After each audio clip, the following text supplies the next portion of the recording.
Hello friend, আসসালামু আলাইকুম। তো আজকে আমি একটা আপনাদের সঙ্গে মিনি ব্লগ শেয়ার করতে এসেছি, যেটা হলো মর্নিং ব্লগ।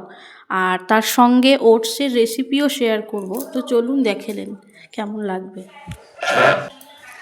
তো এখানে আমার মেয়েকে ব্রেকফাস্টে দিচ্ছি চকলেট পিনাট বাটার দিয়ে ব্রেড আর অ্যাপেল, তার সঙ্গে কলা আর খেজুর আছে। তারপর এখানে রহমান উঠে গেছে, ওর ব্রাশ করছে, মুখ ধুয়ে তারপর কিছু খাবে। আর আমি এখানে ওটসটা বানাচ্ছি। তো ওটসের রেসিপিটা দেখে নিন, ওটস কীভাবে তৈরি করছি।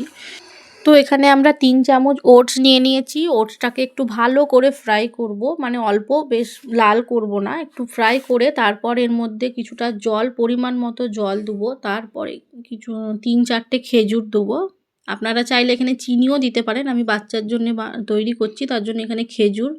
আর তারপর খেজুরটা যখন জল শুকিয়ে যাবে তো ওখানে দুধ দেবো। অল্প একটু দুধ দিয়ে একটু ওটসটাকে ফুটতে দেব। তারপর আমি এখানে অ্যালমন্ড, মানে গুঁড়ো বাদাম যেটা থাকে অ্যালমন্ডের, ওইটা মানে তৈরি করে রেখেছি। আমি আমার বাবুর খাবারে দিই।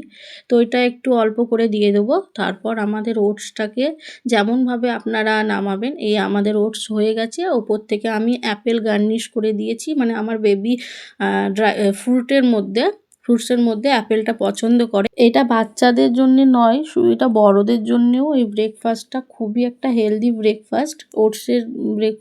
ওটসের এই রেসিপিটা আপনারা একবার ট্রাই করতে পারেন। মানে আমি আমার চা নিয়ে চলে এসেছি, আর তার সঙ্গে আছে বাটার ব্রেড। তো আমি একদমই চা ছাড়া সকালে মানে চলতে পারি না, আর চাটা আমার দরকারই লাগে। তো চলুন, টাটা। আমার এই ছোট্ট মিনি ব্লগটা আপনাদের কেমন লাগলো?